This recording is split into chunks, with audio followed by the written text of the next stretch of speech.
जय हिंद students, welcome to study for civil services. आज 14 सितंबर 2024 है और आज के करंट अफेयर्स को हम लोग कवर करने वाले हैं। आप में से जो भी स्टूडेंट्स यूपीपीसीएस, यूपीएससी, बीपीएससी या किसी भी स्टेट पीएससी की तैयारी कर रहे हैं तो लेक्चर को एंड तक जरूर देखिएगा। और यूपीपीसीएस का स्पेशल बैच है हमारे पास आप लोगों के लिए, जहां पर जीरो से लेकर बिल्कुल सिलेक्शन तक की तैयारी करवाई जाती है ज्ञान सर के पेड बैच में। तो ज्ञान सर के पेड बैच को जो है वो जरूर ज्वाइन करिए। यूपीपीसीएस का नंबर 1 बैच है। ओनली करंट अफेयर्स नाम से और स्टडी फॉर सिविल सर्विसेज के नाम से हमारे टेलीग्राम के चैनल है, इसको जरूर ज्वाइन करिए और हमारे इंस्टाग्राम के पेज को भी फॉलो करिए। यहाँ पर हम लोग वेरियस गवर्नमेंट एग्जामिनेशन से रिलेटेड अपडेट्स आपको प्रोवाइड कराते हैं। आज कौन से टॉपिक है जिसको हम लोग डिस्कस करेंगे। एक स्कीम है प्रधानमंत्री किसान मानधन योजना, जिसको 5 साल कंप्लीट हो गए हैं। काफी important topic. Global artificial intelligence treaty framework हम लोग को देखने को मिल रहा है। वैश्विक एआई संधि संरचना, इंडिया का क्या रोल है पूरे दुनिया भर में प्लास्टिक के पॉल्यूशन को रोकने में, इंडिया क्या कर रही है। एंटी माइक्रोबियल रेजिस्टेंस के बारे में डिस्कस करेंगे और रूरल इलेक्ट्रिफिकेशन के बारे में बात करेंगे। वैसे छोटे छोटे से टॉपिक है, उतने कुछ खास ज्यादा इंपॉर्टेंट नहीं है, बट हाँ कुछ कुछ टॉपिक है जो एग्जामिनेशन में आ सकते हैं। जैसे कि ये स्कीम, तो प्रधानमंत्री किसान मानधन योजना लिख लो भैया। 12 सितंबर 2019 को इसको लॉन्च किया गया था और मेन ऑब्जेक्टिव क्या था? सोशल सिक्योरिटी प्रोवाइड कराना छोटे किसानों को, स्मॉल और मार्जिनल फार्मर्स को, जो लघु और सीमांत किसान जो हम लोग को देखने को मिलते हैं ना, जिनके पास जमीन जो है वो 2 एकड़ से कम की है,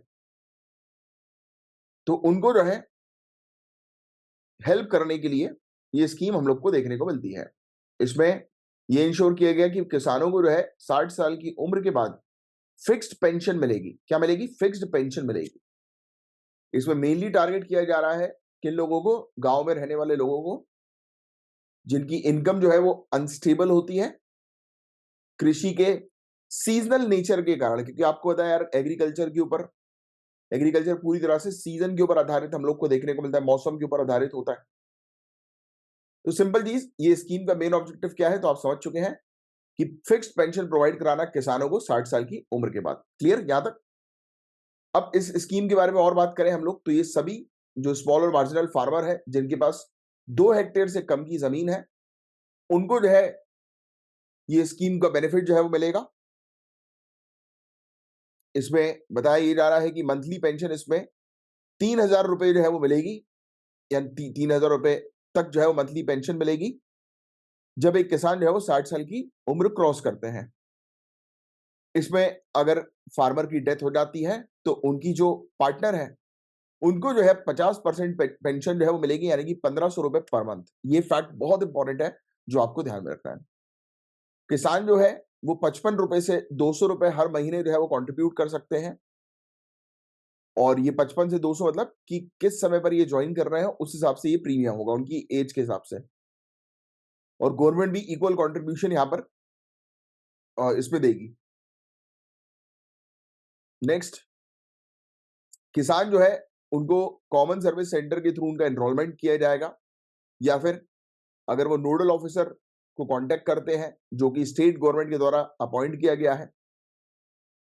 रजिस्ट्रेशन के अंदर आधार, बैंक अकाउंट नंबर और डेट ऑफ बर्थ लगेगी।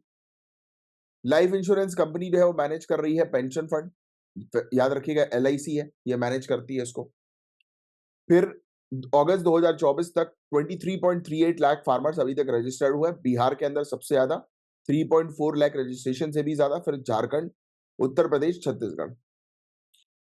फिर किसान जो है, जो बेनिफिशियरी है इस पर्टिकुलर स्कीम के, प्रधानमंत्री किसान सम्मान निधि के, वो ऑटो डेबिट जो है वो चूज कर सकते हैं, मतलब कि ऑटोमेटिकली प्रीमियम जो है उनके अकाउंट से डायरेक्ट कटेगा और इसका बेनिफिट उनको 60 साल की उम्र के बाद मिलेगा। तो हमने ऑलरेडी समझ लिया है कि 3,000 रुपए हर मंथ किसान को प्रोवाइड किए जाएंगे जब किसान रिटायर हो जाते हैं, 60 साल की उम्र के बाद। सेंट्रल गवर्नमेंट इक्वल कंट्रीब्यूशन देगी, 55 रुपए से लेकर 200 रुपए तक का प्रीमियम होगा।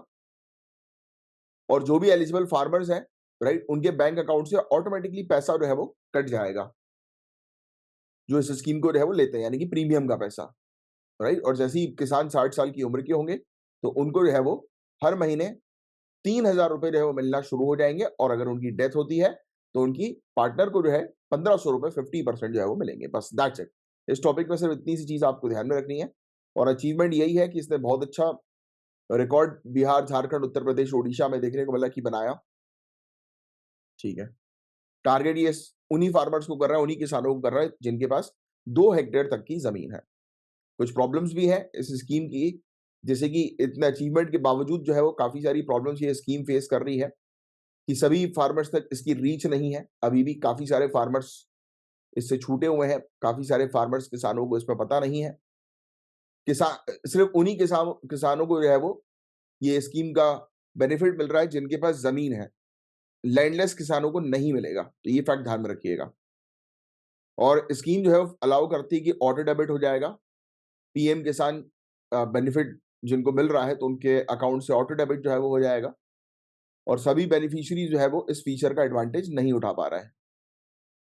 एनीवेज, तो ये एक टॉपिक था, बस आपको बेसिक सी 3-4 चीजें ध्यान में रखनी है इस स्कीम के बारे में। आगे बढ़ते हैं। पूरे दुनिया भर में आर्टिफिशियल इंटेलिजेंस को लेकर एक ट्रीटी जो है वो तैयार की जा रही है। काउंसिल ऑफ यूरोप ने रिसेंटली इंट्रोड्यूस किया है दुनिया की पहली लीगली बाइंडिंग, याद रखना, legally binding international treaty artificial intelligence को लेकर। और ये एक बहुत इंपॉर्टेंट स्टेप है पूरे दुनिया भर में आर्टिफिशियल इंटेलिजेंस की गवर्नेंस को लेकर, क्योंकि देखो यार, एआई के काफी सारे नुकसान भी हैं, फायदे तो हैं बट नुकसान भी काफी सारे हैं। तो एआई को किस तरीके से एथिकली यूज करना है, इसको लेकर ये ट्रीटी जो है वो लाई गई है काउंसिल ऑफ यूरोप के द्वारा। याद रखना है, बहुत इंपॉर्टेंट है।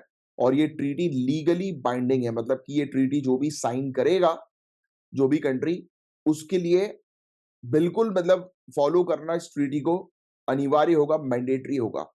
अगर वो कंट्री फॉलो नहीं करेगी तो उस कंट्री के खिलाफ कार्रवाई हो सकती है।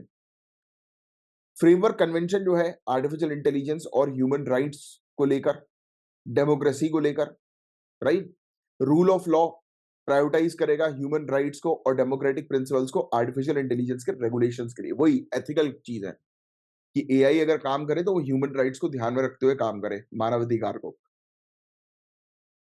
पूरे दुनिया भर में United states, European union, UK, expectation ये है कि ये इस ट्रीटी को जो है वो साइन करेंगे और इंटरनेशनली जो है वो आर्टिफिशियल इंटेलिजेंस के गवर्नेंस पर जो है वो कोलैबोरेट करेंगे। काउंसिल ऑफ यूरोप के बारे में हम बात करें तो इसका गठन हुआ था 1949 में। इसका हेडक्वार्टर हम लोग को जो है वो स्ट्रासबर्ग, फ्रांस के अंदर देखने को मिलता है। काउंसिल ऑफ यूरोप जो है यूरोपियन यूनियन से अलग है और इसमें हम लोग को 46 मेंबर स्टेट जो है वो देखने को मिलते हैं। और फोकस जो है वो यही है कि डेमोक्रेसी को, लोकतंत्र को, ह्यूमन राइट्स यानी कि मानव अधिकार और रूल ऑफ लॉ यानी कि कानून के शासन को बनाए रखना, राइट। तो ये फैक्ट आप ध्यान में रखिएगा। इसका बहुत ही इंपॉर्टेंट रोल होता है कि ये पूरे दुनिया भर में लीगल फ्रेमवर्क्स बनाती है, जैसे कि अभी नई आर्टिफिशियल इंटेलिजेंस को लेकर ट्रीटी लेकर आई है। नेक्स्ट, इस ट्रीटी के अंदर मेनली फोकस रखना है ह्यूमन राइट्स के ऊपर, राइट, कि जो भी आप अगर एआई, आर्टिफिशियल इंटेलिजेंस के थ्रू काम कर रहे हो, उसमें ये इंश्योर करना है कि ह्यूमन राइट्स जो है वो बरकरार रहे, ह्यूमन राइट्स के प्रिंसिपल जो है वो बिल्कुल भी उसका हनन नहीं होना चाहिए, मानव अधिकार के सिद्धांतों का। और ये इंश्योर करना है कि लोकतांत्रिक मूल्यों की सुरक्षा जो है वो हो रही हो। नेक्स्ट, ये ट्रीटी के अंदर ये कहा गया कि जितने भी आर्टिफिशियल इंटेलिजेंस के सिस्टम है वो ट्रांसपेरेंट रहने चाहिए, राइट, पर्टिकुलरली वो जो ह्यूमंस के साथ इंटरेक्ट करते हैं, और किसी भी प्रकार से ह्यूमन राइट्स का उल्लंघन नहीं होना चाहिए। ट्रीटी के अंदर इंट्रोड्यूस किया गया ऐसा फ्रेमवर्क जो कि आकलन करेगा, मैनेज करेगा आर्टिफिशियल इंटेलिजेंस रिलेटेड रिस्क को, और बताएगा फिर वो कि किस प्रकार से आपको एथिकल स्टैंडर्ड्स को मेंटेन करना है, राइट। और मिसयूज के अगेंस्ट प्रोटेक्शन की जो है वो बात की जा रही है कि किसी प्रकार का दुरुपयोग जो है वो नहीं होना चाहिए आर्टिफिशियल इंटेलिजेंस के थ्रू। यस। और जो भी कंट्री अगर इसको साइन करेंगी तो उनके लिए मैंडेटरी होगा कि वो ये सब इसके प्रिंसिपल्स पर जो है वो बहुत अच्छे से काम करें, फोकस करें। ये ट्रीटी जो है, बताया जा रहा है कि 24 मंथ तक हम लोग को देखने को मिला कि इस पर काम किया गया, इस ट्रीटी को बनाने के ऊपर। इसके अंदर रिस्क बेस्ड अप्रोच जो है वो अडॉप्ट की गई कि आर्टिफिशियल इंटेलिजेंस को डिजाइन करना है या कोई भी कर रहा है उसका मदद जो है वो ले रहा है, तो उससे होने वाले पूरे जितने भी रिस्क है उसका पहले आकलन करना बहुत ज्यादा जरूरी है। और ये इंश्योर करना जरूरी है कि वो किसी प्रकार से मानवाधिकार के का हनन ना करे, लोकतंत्र की सुरक्षा करे और कानून के अकॉर्डिंग हो। बस ठीक है, ये चीज हम लोग को जो है वो देखने को मिल रही है और कुछ नहीं है इसके अंदर। तो हमने जो है वो जाना कि ये इंटरनेशनल ट्रीटी जो तैयार की जा रही है आर्टिफिशियल इंटेलिजेंस को लेकर, ये किसके द्वारा तैयार की गई? मुझे कमेंट बॉक्स पे अभी जस्ट लिख कर बताओ। मैंने जस्ट अभी आपको बताया इसके बारे में फटाक से कि ये जो इंटरनेशनल ट्रीटी है आर्टिफिशियल इंटेलिजेंस को लेकर वो किसने तैयार करी है और ये लीगली बाइंडिंग है। ये फैक्ट आपको ध्यान में रखना है। इसमें 3 चीजों पर मेन फोकस किया गया है। किस-किस चीजों पर? मानवाधिकार यानी कि ह्यूमन राइट्स, डेमोक्रेसी यानी कि लोकतंत्र और तीसरा रूल ऑफ लॉ यानी कि कानून का शासन। इन तीनों को ध्यान में रखते हुए जो है वो आर्टिफिशियल इंटेलिजेंस का यूज किया जाए और जो भी कंट्री इसको साइन करेगी, उस कंट्री को इसके प्रिंसिपल्स को फॉलो करना अत्यधिक जरूरी होगा।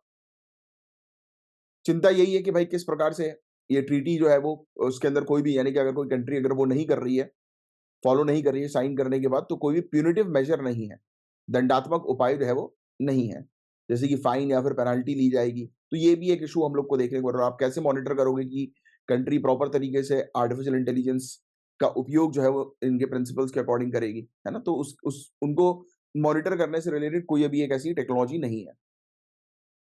बस यही चीज़ है, बस बाकी और कुछ नहीं है इसके अंदर।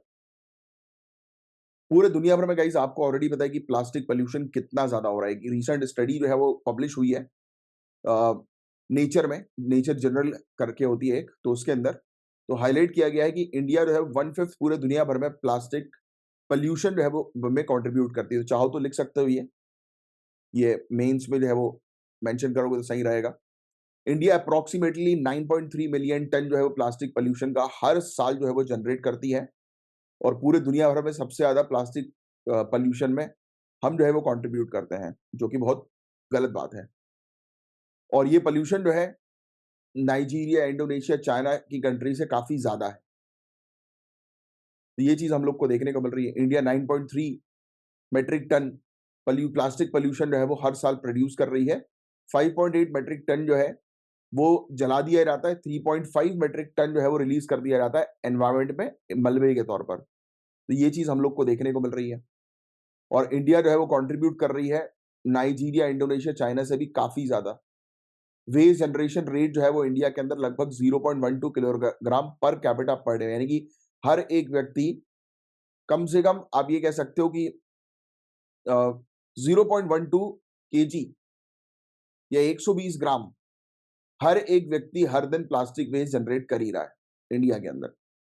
कंट्रीज जैसे कि सदर्न एशिया, सब सहारन अफ्रीका, साउथ ईस्टर्न एशिया, ये बहुत ज्यादा प्लास्टिक वेस्ट जो है वो जनरेट करती हैं हाई इनकम कंट्रीज के कंपैरिजन में, राइट? जहां पर better waste management system exist करता है। पूरे दुनिया भर में 69% प्लास्टिक पॉल्यूशन जो है वो 20 कंट्री से आता है और ये कोई भी 20 कंट्री ऐसी नहीं है जो हाई इनकम कंट्रीज हो। अरे यार, ऑब्वियसली हाई इनकम कंट्रीज के अंदर सिस्टम है, प्रॉपर मैनेजमेंट सिस्टम है। वहां पर हमें देखने को मिलता है कि ऑल्टरनेटिव्स का उपयोग उन्होंने करना पहले से शुरू कर दिया है, जैसे पेपर बैग्स वगैरह, राइट? आज की डेट में जो हम लोग कर रहे हैं, राइट? हमारे यहाँ पर अभी अवेयरनेस क्रिएट होना शुरू हो रही है। डेवलप कंट्री में ऑलरेडी पहले से अवेयरनेस शुरू हो चुकी है, राइट? तो वेस्ट मैनेजमेंट को लेकर प्रॉब्लम हम लोग को देखने को मिल रही। ग्लोबल नॉर्थ की बात करें तो ग्लोबल नॉर्थ किसको कहते हैं पता है आपको? मैंने पहले पढ़ा चुका हूं आपको, ग्लोबल नॉर्थ, ग्लोबल साउथ। तो रिच कंट्रीज को डेवलप कंट्रीज को कहते हैं। तो ग्लोबल नॉर्थ में प्लास्टिक पॉल्यूशन जो है लार्जली कहां से आ रहा है? अनकंट्रोल्ड डेब्रिस से, मलबे से। वाइल ग्लोबल साउथ के अंदर जला दिया जा रहा है ओपनली। तो आप कह सकते हो कि ग्लोबल नॉर्थ जो रिच कंट्रीज हैं वो जला नहीं रही है, क्योंकि देखो प्लास्टिक को जलाने से और एनवायरनमेंट में पोल्यूशन होता है। इनके पास मेनली जो प्लास्टिक पोल्यूशन है वो कहीं ना कहीं मलबे के तौर पर पड़ा हुआ है, बट ग्लोबल साउथ में इसको जो है वो जला दिया जाता है, राइट? क्योंकि प्रॉपर तरीके से वेस्ट मैनेजमेंट इंफ्रास्ट्रक्चर नहीं है, रिसाइकलिंग नहीं हो रही है। तो रीजन जो है वो हाई प्लास्टिक पोल्यूशन का इंडिया में क्या क्या है, तो सिर्फ कुछ चीजें आपको ध्यान में रखनी है। देखो यार, एक तो पॉपुलेशन ग्रोथ बहुत तेजी से हो रही है, काफी तेजी से आबादी जो है वो बढ़ रही है, तो उनकी जरूरतें। फिर प्रॉपर हमारे पास वेस्ट मैनेजमेंट नहीं है, रिसाइकलिंग सिस्टम नहीं है प्रॉपर, वेस्ट कलेक्शन डेटा हमारे पास जो है वो प्रॉपर नहीं है। ऑफिशियल रिपोर्ट क्लेम करता है कि 95% कलेक्शन है, बट एक्चुअल एस्टिमेट सजेस्ट करता है कि लगभग 81% ही है। मतलब रिकॉर्ड में कुछ और है, ऑन पेपर कुछ और है, रियलिटी कुछ और है। प्लास्टिक वेस्ट को ओपनली जो है वो जला दिया जाता है, जो कि और एयर पोल्यूशन करता है। इनफॉर्मल सेक्टर प्रॉपर तरीके से रेगुलेटेड नहीं है। रिसाइकलिंग वाला सेक्टर बहुत बुरी तरह से वो है, हमें देखने को मिलता है। बच्चों बच्चों का यूज कर रहे हैं ये लोग, रिसाइकलिंग के लिए, जो कि काफी डेंजरस होता है उनकी हेल्थ के लिए। कुछ कुछ इश्यूज हम लोग को देखने को मिलते हैं जो कि मिसमैच्ड प्लास्टिक वेस्ट से रिलेटेड है इंडिया के अंदर। एक तो भाई देखो एनवायरमेंट खराब हो रहा है, प्लास्टिक जो होता है, प्लास्टिक का मलबा वो वाटरवेज में जो है वो एक रुकावट का जो है वो काम करता है। आपको पता है कि एक जगह प्लास्टिक अटक जाता है और उसके कारण से पानी एक जगह से निकल नहीं पाता दूसरी जगह, इस कारण से फ्लैश फ्लड और इस प्रकार की स्थिति देखने को मिलती है, बाढ़ आ जाती है। और फिर समुद्र में फेंक दिया जाता है, डंप कर दिया जाता है, तो मरीन पोल्यूशन होता है, राइट। और एक्वेटिक लाइफ की बात करें, समुद्र के नीचे के जीवन की बात करें या नॉर्मली पानी के नीचे के जीवन को जो है वो नुकसान पहुंचता है। माइक्रो प्लास्टिक आपको पता है क्या होता है? तो बता सकते हैं मुझे कमेंट बॉक्स में लिखकर, व्हाट इज माइक्रो प्लास्टिक? मैं पहले पढ़ा चुका हूँ। सभी लोगों ने शैम्पू यूज किया है नहाने के लिए, है ना, पाउच वाला, पाउच शैशे जिसको हम लोग बोलते हैं। हम जो शैम्पू को जब फाड़ते हैं, कहाँ से फाड़ते हैं? साइड से फाड़ते हैं, और वो छोटा सा जो हिस्सा होता है उसको अपन फेंक देते हैं, वो ये माइक्रो प्लास्टिक। और इससे बेटर मैं आपको बताता हूँ, आप लोग ने जब नया पेन लिया है तो आपने देखा होगा पेन की निब में एक व्हाइट कलर का बहुत ही छोटू सा सर्कल, मतलब गोला टाइप का एक कैप जो है वो लगा रहता है। देखा है सभी ने? गोला गोला सा कैप, व्हाइट कलर का छोटू सा कैप, यस, जिसको अपन निकाल के क्या करते हैं? फेंक देते हैं। ये माइक्रो प्लास्टिक है। ये माइक्रो प्लास्टिक जो है वो खाते हैं कौन? एक्वेटिक एनिमल्स, पानी में रहने वाले जीव, और उससे उनको होती है काफी सारी परेशानियां। तो ये चीजें हैं। प्लास्टिक जला दिए जाता है जो एयर क्वालिटी को बुरी तरह से हार्म करता है, नुकसान पहुंचाता है। Federation of Indian chamber of commerce and industry, इन्होंने एस्टिमेशन ये लगाया कि इंडिया 133 बिलियन यूएस डॉलर जो है 2030 तक लूज करेगी प्लास्टिक पैकेजिंग मटेरियल में। और अनकलेक्टेड वेस्ट के कारण हम लोग को जो है वो देखने को मिल रहा है कि आधे से ज्यादा लॉस इस कारण से होगा। अब ई कॉमर्स बहुत तेजी से बढ़ता जा रहा है आज की डेट में, हर एक व्यक्ति को चाहिए, चाहे वो ई कॉमर्स की बात करें हम, चाहे वो फूड डिलीवरी की बात करें, तो आजकल लोग बाहर जाने की जगह घर में फूड डिलीवर करवाते हैं, तो उसमें पैकेजिंग लगती है और ये सब पन्नियां हम लोग को देखने को मिलती है, जिसके कारण से प्लास्टिक वेस्ट और तेजी से जो है वो बढ़ता जा रहा है। ठीक है, हम प्रॉपर तरीके से जो है वो रिसर्च जो है वो नहीं कर रहे हैं प्लास्टिक पोल्यूशन को कंट्रोल करने के ऊपर। ठीक है, प्लास्टिक इंडस्ट्री ग्रुप्स जो है उन्होंने चिंताएं जो है व्यक्त करी, राइट, कि ये इंडस्ट्री के इंटरेस्ट को प्रायोरिटाइज करते हैं एनवायरमेंटल सस्टेनेबिलिटी के ऊपर, यानी कि एनवायरमेंट को सेकेंडरी रखते हैं, मेनली प्राइमरी इंडस्ट्री को रखते हैं। इंडस्ट्रीज की ग्रोथ करनी है, इंडस्ट्रीज की ग्रोथ करनी है, तो उसी कारण प्लास्टिक पोल्यूशन को ध्यान में नहीं दिया जा रहा है। एक पॉलिसी होती है, पता है आपको, एक पॉलिसी जो अभी इंडिया के अंदर वॉलंटरी है, उसको मैंडेटरी अगर बना दिया है ना तो बेटर रहेगा। इसमें ये रहता है कि जो भी प्रोड्यूसर जो होता है, यानी कि जिसने फॉर एग्जांपल कोई एक मोबाइल बनाने वाली कंपनी है, तो मोबाइल वाली बनाने वाली कंपनी को ही जो है वो कहा जाता है कि आप हर साल 70% अपने मोबाइल को जो है वो वापस लो, यानी कि जो आप वेस्ट जो जनरेट कर रहे हो एनवायरमेंट में, उसको आप ही का काम होगा कलेक्ट करने का। यानी कि बर्डन जो है वो प्रोड्यूसर के ऊपर आ जाता है, किसका? वेस्ट जो आप फैला रहे हो उसका। अब आप बोलोगे सर कौन से वेस्ट? तो भाई इलेक्ट्रॉनिक वेस्ट, क्योंकि आप मोबाइल जब दे रहे हो लोगों को, तो वो मोबाइल खराब होगा तो क्या होगा? लोग उस मोबाइल को फेंकेंगे या यूज में नहीं आएगा, यस। तो कहीं ना कहीं एनवायरमेंट को डैमेज करेगा, तो उसको आपको फिर से लेकर बाय बैक करके जो है वो रिसाइकिल करना है, ये चीज।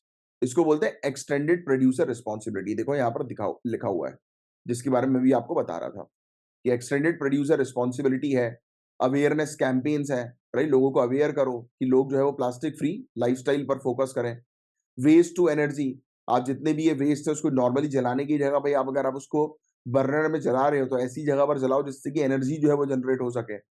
स्मार्ट तरीके से वेस्ट को मैनेज करो, राइट, प्रॉपर टेक्नोलॉजी का इस्तेमाल करते हुए, एआई का करते हुए, बिग डेटा एनालिटिक्स के थ्रू, फिर सर्कुलर इकोनॉमी पर फोकस करो, राइट, रिड्यूस रीयूज। एक तो आर है, पता है ये 4 आर होता है, ये 3 आर इसमें लिखा है, आप 4 आर लिखेंगे। एक होता है रिफ्यूज, कि प्लास्टिक को मना करो कि नहीं भाई नहीं करना। चलो, अगर आपने प्लास्टिक ले भी लिया तो आप उसको कम लो, चलो कम ले लिया, फिर आप उसको बार बार यूज करो, फिर आप उसको रिसाइकिल करवाओ। तो 4 आर होता है, ठीक है। कौन से? रिफ्यूज, रिड्यूस, रीयूज और रिसाइकिल। एंटी माइक्रोबियल रेजिस्टेंस के बारे में गाइस यहां पर बात हो रही है। वर्ल्ड हेल्थ ऑर्गेनाइजेशन ने रिसेंटली रिलीज किया है guidance on waste water and solid waste management for manufacturing of antibiotics. मतलब एंटीबायोटिक्स के मैन्युफैक्चरिंग के लिए वेस्ट वाटर और सॉलिड वेस्ट मैनेजमेंट पर गाइडेंस जारी किया है डब्ल्यूएचओ ने। किस ऑब्जेक्टिव से? कि जो खतरा एंटी माइक्रोबियल रेजिस्टेंस का बढ़ता जा रहा है वो कम हो। अब सवाल ये उठता है कि ये एंटी माइक्रोबियल रेजिस्टेंस क्या है? ये बहुत इंपॉर्टेंट टॉपिक है, बहुत ध्यान सुनना, लिख लो। ये कब होता है? जब कोई बैक्टीरिया, वायरस, फंगाई या पैरासाइट ये एंटी माइक्रोबियल मेडिसिन से रेजिस्टेंस डेवलप कर लेते हैं, जिसके कारण इन्फेक्शन जो है वो ट्रीट नहीं हो पाता। अब मैं आपको और सिंपल शब्दों में इसको समझाता हूं, जिससे कि एक बार में पूरी चीज आपको क्लियर हो जाए। देखो, बहुत बात ध्यान सुनो खुले दिमाग से। हम कभी डॉक्टर के पास जाते हैं, फॉर एग्जाम्पल कि हमारा पेट दुख रहा है, पेट दुखना कम नहीं हो रहा है, हम जाते हैं डॉक्टर के पास, डॉक्टर जो है वो हमें दवाई दे देता है, बोलता है कि भाई 3 दिन की दवा है, सुबह शाम दोपहर आपको खानी है। यस, हम आ जाते हैं, हमने 1 दिन की दवा खाई, दूसरे दिन की दवा खाई, हमारा पेट दर्द खत्म। हम तीसरे दिन की दवा खाते नहीं है, हम उस दवा को जो है वो क्या कर लेते हैं, उसको रख लेते हैं कि अगली बार पेट दर्द होगा तो ये दवा खा लेंगे, 2 दिन की और मंगवा लेंगे, या 1 दिन की और मंगा लेंगे, 2 दिन में ठीक हो गए। अगली बार फिर पेट दर्द हुआ कुछ दिनों बाद, 15 दिन बाद। जब पेट दर्द हुआ तो हमने क्या किया, हमने फिर 1 दिन की दवाई हमारे पास रखी हुई थी पहले से, 1 दिन की और मंगा ली कि 2 दिन में तो ठीक ही हो जाएगा। वो दवाई खाई, ठीक नहीं हुआ, फिर हमने 1 दिन की और मंगा ली, चलो ठीक हो गया, कम हो गया। फिर 15 दिन अब फिर हो रहा है, फिर जब हम दवाई खा रहे हैं तो वो ठीक ही नहीं होता। अब कभी आपने सुना होगा डॉक्टर बोलता है कि मैं 7 दिन की दवाई लिख रहा हूं, अगर आराम ना मिले तो 8वें दिन आ जाना। तो जब आप 8वें दिन कई बार आते हो, जब आराम नहीं मिलता, तो डॉक्टर क्या करता है, दवाइयां चेंज करता है। हम क्या करते हैं सबसे बड़ी गलती, कि उस प्रॉपर डोज को लेते नहीं है। अगर हमारी बॉडी के अंदर कोई वायरस है, कोई बैक्टीरिया है, राइट, उसको खत्म करने के लिए डॉक्टर ने एक प्रॉपर डोज दिया है। उस प्रॉपर डोज को जब हम नहीं लेंगे तो क्या होगा, वो बैक्टीरिया मरेगा नहीं, वो दोबारा से पनपेगा और वो और शक्तिशाली बनता जाएगा, क्योंकि उसको उस मेडिसिन से लड़ने की क्षमता उसकी बढ़ती जाएगी। अरे जैसे कई बार आपने देखा होगा, आजकल ऐसा हो गया कि ऑल आउट लगा के रखो, उसी के ऊपर आकर मच्छर बैठ जाता है, मच्छर मर ही नहीं रहा, क्यों? मच्छर रेजिस्टेंट हो गए। ये कुछ नहीं है, सिर्फ है कि बॉडी यूज टू जब हो जाती है ना किसी चीज से, तब उसको फर्क नहीं पड़ता। तो बात यही लिखी है कि जितने भी बैक्टीरिया, वायरस, फंगाई या पैरासाइट है, इनको मेडिसिन का फर्क नहीं पड़ रहा है। क्यों नहीं पड़ रहा है? उसके जिम्मेदार कौन है? हम है। तो वही वर्ल्ड हेल्थ ऑर्गेनाइजेशन गाइडेंस दे रहा है कि भैया अब वेस्ट वाटर पर थोड़ा ट्रीट करो, सॉलिड वेस्ट मैनेजमेंट पर ट्रीट करो, क्योंकि इससे भी हम लोग को जो है वो देखने को मिल रहा है, राइट, कि एंटीबायोटिक्स की मैन्युफैक्चरिंग के लिए, कि इसके कारण भी कई बार ड्रग जो है वो रेजिस्टेंट बन जा रहा है, ड्रग रेजिस्टेंट हो जा रहा है ये बैक्टीरिया, वायरस, फंगाई। और Indian council of medical research ने भी रिपोर्ट जो है वो जारी करी है कि एंटी माइक्रोबियल रेजिस्टेंस का खतरा इंडिया में बढ़ता जा रहा है। अब ये पता है बहुत खतरनाक चीज है, आप समझिए इस बात को, ये कितनी खतरनाक है मैं आपको बताऊं। फॉर एग्जांपल किसी का एक्सीडेंट हुआ और डॉक्टर ने उस व्यक्ति को जो है उसकी जान बचाने के लिए एंटीबायोटिक्स देना शुरू किया। अब अगर उस व्यक्ति की बॉडी एंटीबायोटिक रेजिस्टेंट है तो उसको एंटीबायोटिक का असर ही नहीं होगा, तो इसका मतलब डॉक्टर अपना ट्रीटमेंट जो कर रहा है वो बेकार जा रहा है। समझ रहे हो? तो ये चीज है। तो ये हेल्थ केयर के पर भी, स्वास्थ्य पर भी, और पूरे दुनिया भर की इकोनॉमी पर भी बहुत बड़ा खतरा है। और मिसयूज या ओवर यूज जो किया जाता है ना एंटीबायोटिक्स को, इसके कारण जो है ये पैथोजन जो है वो ड्रग रेजिस्टेंट बन जाते हैं, जिसको मैंने भी आपको बताया, जिसे सुपर बग्स कहते हैं। समझ में आ रही है कुछ बात? तो ये सब फैक्ट थोड़े से ध्यान में रखना है। तो वही है, अगर एंटीबायोटिक्स को जो है वो प्रॉपर उसका मिसयूज करने का मतलब ये हो रहा है कि डॉक्टर ने जो डोज दिया है उस डोज के अकॉर्डिंग नहीं कर रहे हैं हम लोग, या उसका ज्यादा यूज कर रहे हैं, तो भी बॉडी जो है वो रेजिस्टेंट हो जाती है। जैसे कुछ साल पहले मेरी बॉडी हो गई थी पेन किलर की रेजिस्टेंट। एक टाइम था कि मेरे को दर्द जब होता था स्पाइन में, क्योंकि मैं एंकलूजिंग स्पॉन्डिलिटिस का पेशेंट हूँ, ये एक क्रॉनिक डिजीज है, और जो बोला जाता है कि लाखों में एक को होती है काइंड ऑफ 10 लाख में एक को। तो ये डिजीज मुझे है, और इसमें मैं एक टाइम मेरी लाइफ में आया था कि मेरी बॉडी पूरी बहुत पेन करती थी, मैं सो नहीं पाता था, करवट लेता था तो मुझे दर्द रहता, पूरे पूरे दिन बॉडी में दर्द रहता था स्पाइन में, और ऐसा दर्द की असहनीय है। तो मैंने फिर एक पेन किलर शुरू करी खाना, कॉम्बिफ्लेम, बिना किसी की एडवाइस की, जनरली ऐसे ही, उससे दर्द ठीक हो गया। दिन की एक लगती थी मुझे रोज, महीने भर तक ऐसे ही चला। फिर उसके बाद दिन की 2 लगने लगी, फिर दिन की 3 लगने लगी, कोटा बढ़ गया ना, क्योंकि अंदर बॉडी रेजिस्ट होती आ रही है। फिर एक टाइम आया कि जब मुझे पेन होता था तब मुझे इंजेक्शन चाहिए होते थे, फिर एक टाइम पर वो इंजेक्शन काम करना ही बंद कर गए। फिर जर्मनी से बायोलॉजिक्स बुलवाए थे, जो करीब उस समय 2017-18 के अराउंड जो है मुझे लगा 19 पे लगवाया, 18 17-18 पे लगवाया गया बिल्कुल। तो वो बायोलॉजिक्स जो थे वो मंगवाए थे करीब 12 लाख रुपए के, क्योंकि मैं चल ही नहीं पा रहा था, मैं उठ ही नहीं पा रहा था, हालत खराब हो गई थी मेरी।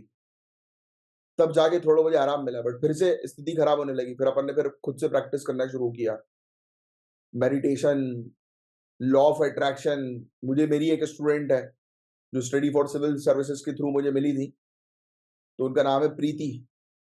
तो उन्होंने मुझसे जो है वो कांटेक्ट किया कि सर आपको ये परेशानी है, आप ये लॉ ऑफ अट्रैक्शन पर एक बार काम करो, आप जरूर ठीक हो। अगर वाकई में ठीक हुआ मैं, उन्होंने मुझे काफी सारी मेडिसिन वगैरह, मेडिसिन मतलब ये नेचुरोपैथी वाली जो मेडिसिन होती है ना, वो भिजवाई, तो उससे मुझे बहुत आराम मिला।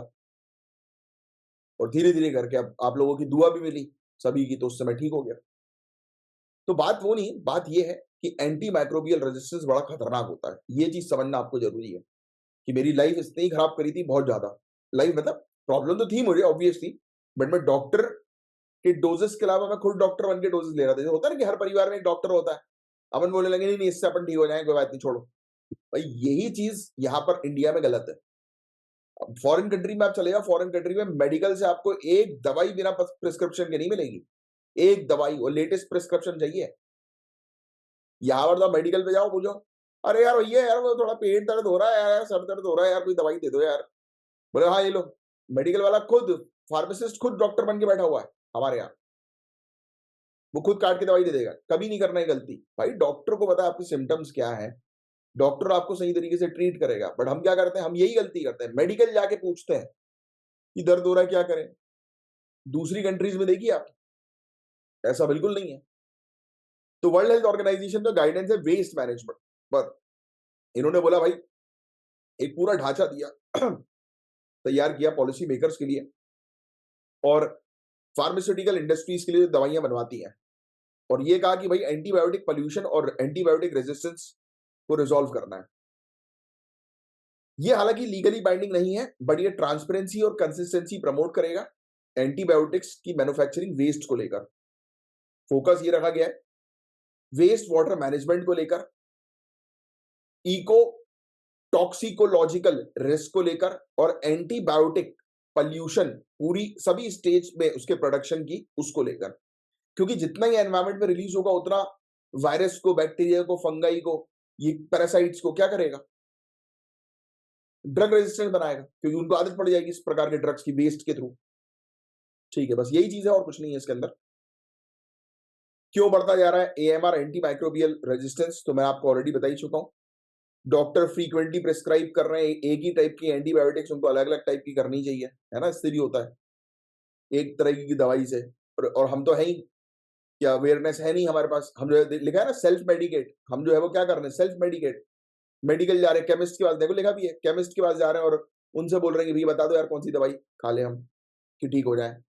ये नहीं करना। और हर घर में एक दूसरा डॉक्टर है, यही समझ में नहीं आता कि क्या प्रैक्टिस चल रही है भैया, क्या ही बोले हम। कॉमन रेजिस्टेंट पैथोजन की बारे में बात करें, जैसे ई कोली, पेट का है, ये बहुत पेट दर्द देता है इससे, पेट का कीड़ा बोलते हैं इसको। ये कॉमन गट पैथोजन है, पेट का कीड़ा। ठीक है, और ये एंटीबायोटिक के से रेजिस्टेंट हो चुका है, जैसे कि कार्बापेनेम, ये खा लो आप, कुछ नहीं होगा, पेट का कीड़ा खत्म नहीं होगा। ये चीज हो गई है। ठीक है, देखो 81.4% था, अब ये गिरकर 62.7% हो गया, मतलब कि इसका सक्सेस रेशियो। फिर एक ऐसे ही हम लोग को निमोनिया देखने को मिलता है, लेप्सिला क्लेप्सिला निमोनिया। निमोनिया और यूरिनरी ट्रैक्ट इन्फेक्शन के लिए रिस्पॉन्सिबल होता है, इसमें भी काफी सारी एंटीबायोटिक काम नहीं कर रही है।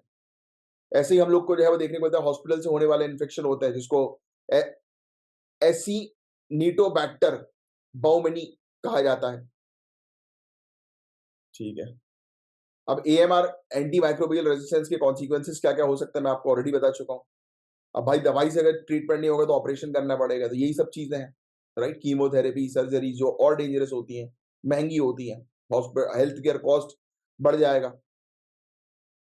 देखो एंटी माइक्रोबियल रेजिस्टेंस के कारण 1.27 मिलियन लोगों की डेथ होती है हर साल। ठीक है, बस और कुछ नहीं है। पब्लिक अवेयरनेस करना जरूरी है, हाइजीन मेंटेन रखो, सैनिटाइज करो अपने आप को, प्रॉपर वैक्सीनेशन लो, राइट, नए नए प्रकार के ड्रग्स तैयार करो, दवाइयां तैयार करो। तो यही सब इसके सोल्यूशन है और कुछ नहीं है इसके अंदर। अब एक स्टडी आती है भैया 2011 के सेंसस के ऊपर आधारित, जांच किया गया राजीव गांधी ग्रामीण विद्युत योजना को, जो 2005 में लॉन्च की गई थी और जिसने 4 लाख गांव को जो है वो इलेक्ट्रिसिटी प्रोवाइड कराई। 2014 में एक स्कीम का नाम चेंज किया गया, राजीव गांधी ग्रामीण विद्युत योजना को चेंज करके दीन दयाल उपाध्याय ग्राम ज्योति योजना जो है वो नाम कर दिया गया। ये कहा गया कि भाई ये स्कीम जो होगी, जो गांव के हर घर में बिजली जो है वो लेकर आएगी। प्रोग्रेस होने के बावजूद भी बिजली आज भी नहीं है। मैं खुद कई बार आउटर स्कर्ट्स एरिया में जाता हूँ, बिजली कटती रहती है वहां पे कंटिन्यूअस। स्टडी के थ्रू ये पाया गया कि जो गांव है जिनकी पॉपुलेशन लगभग 2000 लोगों की है, वहां पर हम लोग को देखने को मिला कि फुल इलेक्ट्रिफिकेशन से, पूर्ण विद्युतीकरण से पर्याप्त आर्थिक लाभ प्राप्त हुआ था। भाई जहां पर आप बिजली लेकर आओगे तो वहां पर आर्थिक लाभ तो होगा ही ना यार। बहुत सारी चीजें होती हैं बिजली से, इरिगेशन, डेवलपमेंट, पढ़ाई, एजुकेशन। और जो भी गांव जिनकी पॉपुलेशन जो है, यानी कि जहां पे 300 से भी कम लोग हम लोग को देखने को मिलते हैं, वहां पर रिटर्न ज्यादा मिल नहीं रहा, क्योंकि वहां पर कैपिटा मंथली एक्सपेंडिचर जो है वो इंप्रूव हुआ ही नहीं है। इवन 20 साल से इलेक्ट्रिसिटी आ गई है उसके बावजूद। बड़े विलेजेस हम लोग को देखने को मिलते हैं जो एक्सपीरियंस कर रहे हैं 33% रिटर्न इलेक्ट्रिफिकेशन का, 90% चांस है इकोनॉमिक बेनिफिट का जो बढ़ गया है। मतलब कुल मिलाकर ये स्टडी बता रही है कि भाई इलेक्ट्रिसिटी आने से इकोनॉमिक बेनिफिट होता ही है, बट आज भी काफी सारे क्षेत्र ऐसे हैं जहां पर पर्याप्त मात्रा में इलेक्ट्रिसिटी नहीं है। सिंपल सी चीज। तो इलेक्ट्रिफिकेशन का ये सोशल बेनिफिट जो है बता रहे हैं, जो आप ऑलरेडी जानते हो भाई। इलेक्ट्रिसिटी के आने से जो है वो एम्प्लॉयमेंट जनरेट होती है, राइट। इंडस्ट्रीज के छोटे छोटे आउटलेट जो है वो बन जाते हैं, जैसे कि गांव क्षेत्रों में इकोनॉमिक बेनिफिट हो सके, राइट, आर्थिक तौर पर ग्रोथ हो सके। छोटे गांव हम लोग को देखने को मिलते हैं, इनको काफी चैलेंजेस फेस करना पड़ता है कॉस्ट इफेक्टिव इलेक्ट्रिफिकेशन को अचीव करने के लिए। अब देखो यार, इलेक्ट्रिसिटी दूर दराज के एरिया तक लेकर आना, उसके जो ग्रिड्स वगैरह तैयार किए रहते हैं उसी में खर्चा बहुत हो जाता है, तो उसमें रिटर्न मिल नहीं पाता। कुल मिलाकर ये बात कर रहे हैं कि जो हमारा इलेक्ट्रिसिटी सेक्टर है, जिसको डिस्कॉम कंपनीज हम लोग बोलते हैं, तो उनको बेनिफिट नहीं हो पा रहा है, जहां पर कम जनता रह रही है, कि उसका रिटर्न नहीं मिल पा रहा है, राइट। बस यही चीज है और क्या। दीनदयाल उपाध्याय ग्राम ज्योति योजना की बारे में बात करें तो उसका मेन ऑब्जेक्टिव यही था कि 24/7 इलेक्ट्रिसिटी जो है वो गांव क्षेत्रों में मिलनी चाहिए, और मिनिस्ट्री ऑफ पावर के अंडर आती है ये स्कीम। ठीक है, एग्रीकल्चर, नॉन एग्रीकल्चरल कंज्यूमर सभी को मीटर लगवाओ आप। ठीक है, फीडर लगवाओ। फीडर इसलिए लगवाओ कि इलेक्ट्रिसिटी लॉस नहीं होना चाहिए। ठीक है, चैलेंजेस यही हैं कि 99% इलेक्ट्रिफिकेशन के बावजूद भी आज भी हम लोग को देखने को मिलता है कि सप्लाई जो है वो प्रॉपर नहीं है। ठीक है, और रिटर्न जो है वो मिल नहीं पा रहा है। अब देखो ये एक बहुत इंपॉर्टेंट टॉपिक है, ये एक बार पता है यूपीएससी पूछ चुकी है इससे रिलेटेड क्वेश्चन। तो ये केवलादेव केवलादेव नेशनल पार्क से रिलेटेड क्वेश्चन है। वीडियो को पॉज करो, ट्राई करो इस क्वेश्चन का करेक्ट आंसर देने की। और ये टॉपिक कई बार जो है एनवायरमेंट में भी पढ़ाया जा चुका है। जो भी स्टूडेंट हमारे एनवायरमेंट एंड इकोलॉजी से जुड़े हैं या जनरल स्टडी से जुड़े हैं, उनको इसका आंसर तो मिल ही गया होगा। बताओ इसका क्या होगा करेक्ट आंसर। युद्ध अभ्यास एक्सरसाइज, ये भी पहले मैं कई बार पढ़ा चुका हूं। युद्ध अभ्यास एक्सरसाइज का प्राइमरी फोकस यही है कि काउंटर टेररिज्म ऑपरेशन करना, राइट, यानी कि टेररिज्म को रोकना। फिर 2024 का एडिशन जो है वो राजस्थान के अंदर हुआ था।